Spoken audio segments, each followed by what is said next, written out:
Pierre Luthers, vous participez à ce 13e festival de santé et image. Dites-nous un peu, cette année, il y a des nouveautés. Comment se réalise et se produit ce festival de image et santé? Cette année-ci, il y a plusieurs nouveautés, mais la principale, je dirais que c'est un dédoublement du festival en deux axes très nets et très clairs. Il y a le festival lui-même, Image et Santé, qui est désormais qui a lieu au centre-ville, au cinéma Le Sauvenière et à la cité Miroir, avec 3 sessions de films, 25 films au total, 3 jurys, même un 4e transversal qui va juger donc ces films et décerner ses prix samedi prochain. Ça, c'est l'aspect festival. Et puis ici, alors, aux amphis de médecine, au CHU, nous avons alors le campus du festival, avec 2 grands axes. Une trentaine d'opérations chirurgicales filmées en direct. Plus de 4 salles ici sont équipées, sont câblées pour pouvoir filmer les opérations. Et on passe d'une opération à l'autre et les élèves, les publics peuvent dialoguer avec le chirurgien qui opère. Et parallèlement, des ateliers pour les jeunes, des écoles secondaires et supérieures. Plus de 4500 jeunes sont attendus pour des ateliers durant toute la semaine ici au campus du festival. C'est ouvert à tout public ou à des futurs, peut-être étudiants en médecine? Ici au campus, c'est ouvert à tout public. Bien sûr, les étudiants sont les premiers concernés, notamment les étudiants en sciences médicales, en infirmerie. Mais tout le public est bien sûr invité. On peut ainsi voir notamment le détail d'une opération que l'on a subie ou qu'on va subir bien prochainement ou qu'un proche a subi et dont on peut se renseigner. Ça permet de dédramatiser aussi, de montrer un peu le métier de chirurgien au travail. Ça permet aussi, quand on connaît mieux, quand on s'informe mieux, ça peut déstresser aussi, ça peut rendre des choses beaucoup plus aisées et plus faciles. Et ça peut, le but de ces opérations, c'est dédramatiser un peu. Et tout le monde peut y avoir accès, non seulement en venant ici aux amphis de médecine, mais aussi sur la web TV du festival. En se branchant sur imagesanté.be durant toute la semaine, on pourra suivre le détail de ces opérations filmées en direct. C'est l'occasion de tester sa résistance à la vue du sang, peut-être aussi. Comme je dis toujours, c'est la partie un peu gore du festival, en rigolant parce qu'on voit un peu de sang. Mais justement, ce qui est beau, c'est qu'on le voit de manière assez positive et rassurante, je dirais. C'est un peu le but de ces opérations. Lui, c'est sûr qu'il en a un. Comment tu vois ça? C'est la tête de mon père. Plus il sourit et plus c'est grave. S'il se met à fumer, c'est qu'il est foutu. Ah, bingo! On se souvient? Ces 2 enfants pauvres qui partent à la recherche de l'oiseau bleu. Il veut faire du théâtre, il faut qu'il assume, hein. Maman, je peux dormir avec toi ce soir? Encore? Pourquoi? Parce qu'il a des pouvoirs magiques. Parce qu'il a des pouvoirs magiques? Quoi? Tu crois qu'on peut apprendre à devenir courageux? Et il peut même guérir des maladies. Allez, les garçons, allez! Tu crois vraiment que j'ai envie de me poser?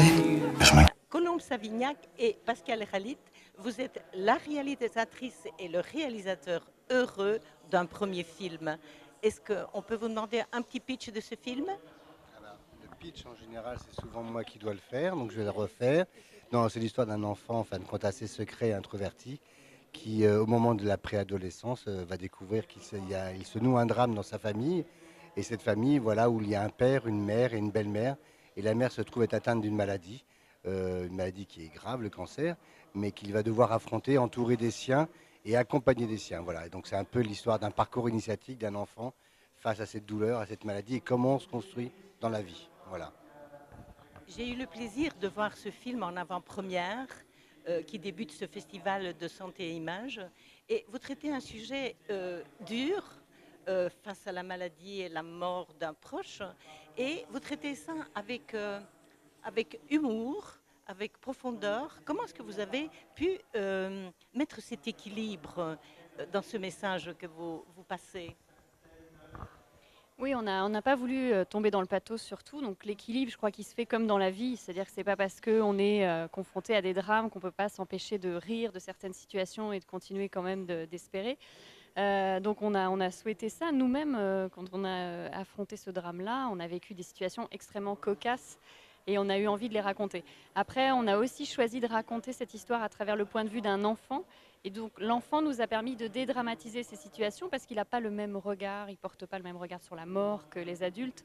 Donc il a une espèce d'innocence, d'insouciance qui fait que voilà, il ne se rend peut-être pas compte de la gravité des choses et puis que ça peut être définitif. Donc l'enfant nous a permis d'apporter de la poésie, voilà, de l'humour aussi parfois. Et on avait envie de ce décalage-là.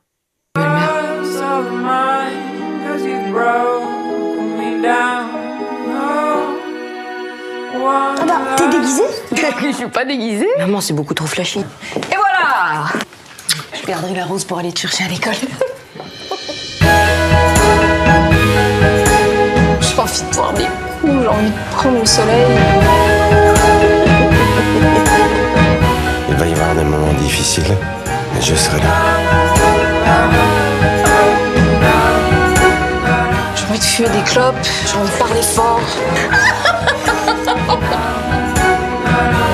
Mais qu'est-ce qu'elle fait là? J'ai envie d'être vivante, tu vois. Après un premier film, on attend le second. Vous pouvez nous dire le prochain projet? C'est un projet qu'on avait déjà écrit avant de commencer celui-là. Voilà. C'est donc un film qu'on a signé, qu'on va co-réaliser à nouveau. C'est un petit peu dans la même veine que le rire de ma mère. C'est l'histoire d'un couple. Voilà. Lui, grand patron d'entreprise. Elle, c'est une femme un peu plus effacée. Et puis, il va être victime d'un AVC. Donc voilà, cet homme, tout d'un coup, se trouve diminué. Elle va devoir faire face. Et en fait, c'est vraiment un couple, comment un couple se reconstruit, se repositionne et arrive ou pas à affronter et à traverser un drame. Mais c'est une histoire d'amour. Voilà, on a au départ eu envie de parler d'amour. Et voilà, on a déjà notre comédienne principale, on est en casting pour le reste. Et vous pouvez déjà nous révéler le nom de votre actrice? En fait, la comédienne à laquelle on avait pensé, qui a lu très vite, donc ça c'est merveilleux, c'est Isabelle Carré. Voilà, qui est une merveilleuse comédienne, qui est assez rare dans le cinéma, ce qui est pour nous quelque chose de très important, c'est que justement on parle d'incarnation de personnages, et quand des comédiennes comme ça choisissent et désirent leur rôle, c'est un plus pour les metteurs en scène. Donc voilà. Lucia Botson, bonjour. Quel est votre rôle ici au CHU? Donc, je suis médecin, anesthésiste, réanimateur et urgentiste. Mais étant un vieux routier de la maison, je participe avec la communication à cette facilitation pour nos visiteurs de pouvoir découvrir un petit peu toutes les facettes du CHU. Vous venez de guider justement un petit groupe pour le festival Santé et Images et présenter une nouvelle entité ici. Dites-nous un petit peu quelques mots à propos de cette nouvelle entité. Oui, il y a plusieurs nouvelles entités. Nous avons visité au niveau du service des urgences le service SMILE, qui est le service de simulation, où nous apprenons à nos jeunes médecins, infirmiers, infirmières à se mettre en situation presque réelle, mais avec des objets virtuels, avec l'aide de l'informatique, les habituer à gérer des situations graves qu'ils ne vont pas devoir gérer tous les jours. Et justement, au risque d'avoir un manque d'entraînement, eh bien, nous profitons de l'informatique pour les mettre en ambiance. Ça, c'est un de nos fleurons actuels. Nous avons ensuite visité le robot de pharmacie, qui est un système totalement automatisé qui permet d'instaurer les dosages individuels de nos patients en diminuant le risque d'erreur de donner le mauvais médicament au mauvais moment au mauvais patient. Et ce robot est excessivement performant et est assez unique en Europe. Nous avons ensuite visité le CyberKnife, qui est un système de radiothérapie excessivement précis qui permet vraiment d'aller détruire des tumeurs qui sont du niveau du millimètre et de ne pas irradier les tissus sains. Donc c'est un pointeur, si vous voulez, extrêmement précis.